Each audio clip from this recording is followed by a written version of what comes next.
This is News Talk 95.1 FM and 790 AM KFYO. And we have the Car Pro Jerry Reynolds on the phone right now. Jerry, how's it going today? It's going good, guys. How are y'all? Doing well. Terrific. Dave is out. I've got Matt Crow sitting in with me, so you got two Matts on the phone. Hey. Two's better than one, right? Yep. Well, some might say that. Well, it's good to talk to you guys. So tell us about this green thing you're driving around in. Boy, it is green, isn't it?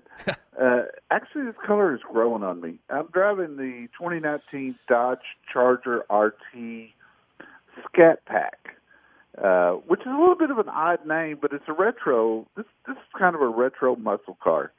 Scat Packs go back to the 1960 Dodge Challenger.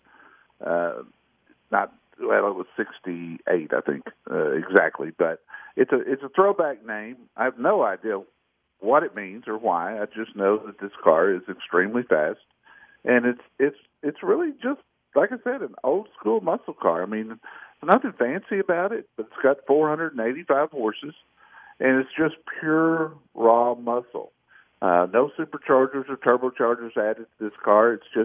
It's a 6.4 liter V8, and this thing will just get up and go. I sent you guys a picture when I was shooting video with it yesterday of a burnout that I did, and I got to tell you, it's pretty incredible. Is that a manual transmission or automatic? No, it's automatic. It's got an 8-speed automatic transmission.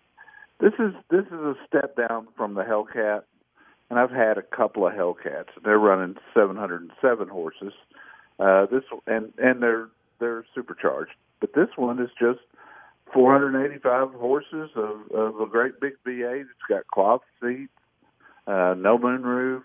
Does have some really large 20-inch tires and wheels that help keep it on the ground. But technology-wise, this car is pretty cool. You can set the suspension any way you want to, and the steering, and it's got a lot of gadgets on the inside. But if you just take a look at the car, you just go, "Wow, this thing's kind of plain Jane." And this one is a throwback color. It was called F8 green, and it's a real unusual green. And I really kind of turned my nose up at it at first, but the more I'm with this car, the color grows on me. It's a neat car. Yeah, it's kind of like a metallic version of a retro green.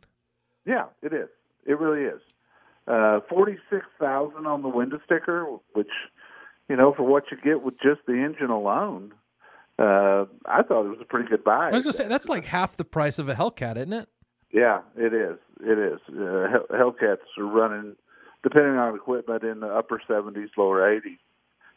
And honestly, when you take off in this car, and I remember the Hellcats that I've reviewed, this car sounds and feels just as good.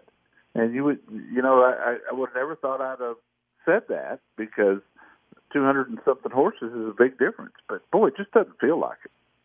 Yeah, that was the first thing I noticed when you sent us this picture. Was it's $46,000, and if you're looking for a car that's kind of like a Hellcat, but you don't have that kind of money, I mean, this looks like a great alternative.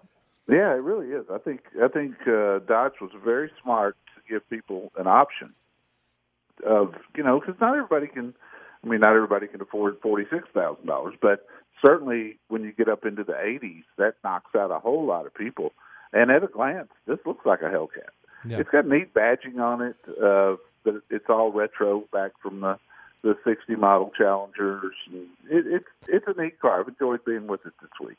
Yeah, I've always wanted a 68 Dodge Corvette, ugly green. I owned one. I owned a 68 Dodge Corvette when I was a kid. It was a 4-door, though. I always wanted a 2-door.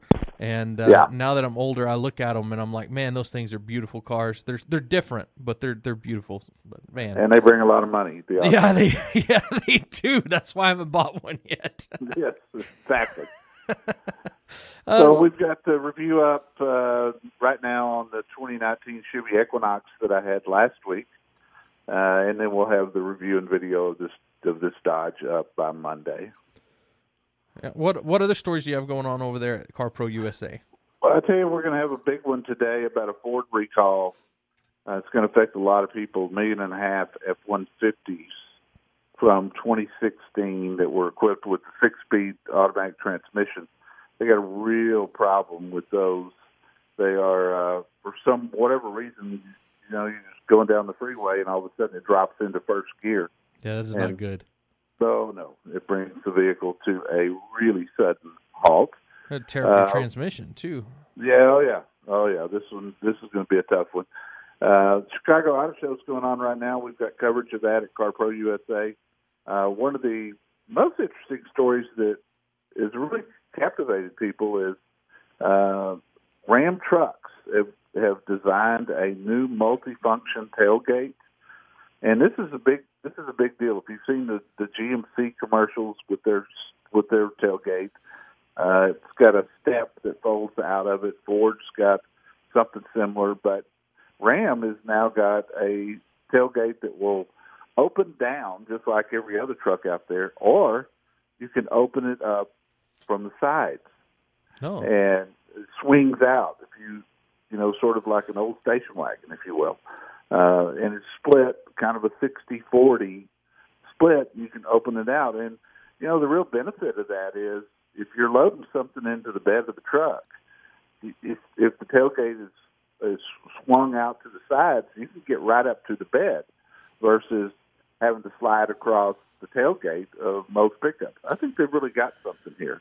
And it's going to be available in just a couple of months. We've got pictures and a video up at carprousa.com about that. I think it's really cool. Jerry, have you heard, this is the other Matt, have you heard anything new about the 2020 Broncos? A lot of people out here are really interested in when they're going to be able to get their hands on something like that. Yeah, they'll start producing them in December. We'll start to see them this coming January.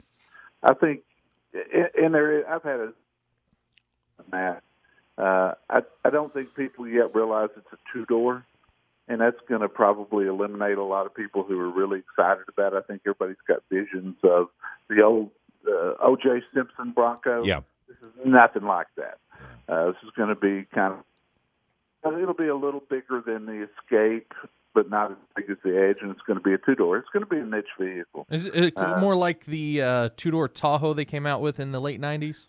Yeah, much like that. Okay. And size-wise, it looks like it's going to be about the size of the new Chevy Blazer, which is doing very well, but only in a 2-door. I really kind of think Ford missed the mark making it a 2-door, but apparently they plan to keep it low production. I agree with you because a lot of millennials like the old classics, and you see them getting restored left and right, and the prices have gone through the roof. Yeah, and it was like FJ Cruiser that Toyota had. When it even had a little half door behind the driver and passenger door, which helped some. But if you've got a family and you start trying to put kids in the back seat of a 2-door SUV, it's not a lot of fun. Yeah, I mean, even in something like that's a 4-door Suburban, trying to get into that third row is not fun when you have kids. So. No, you're absolutely right. So we'll see how it does. I think it'll sell, but I think it's going to be fairly low volume. All right, Jerry. Well, thank you for coming on today. We're running out of time, bet. but you're going to be on 11 to 1 every Saturday right here on News Talk 95.1 FM, 790 AM KFYO. And also, you can get all the information we've talked about and more over at Car Pro USA. There you go. We'll see you guys Saturday. All right, thanks, Jerry. Thanks, Jerry.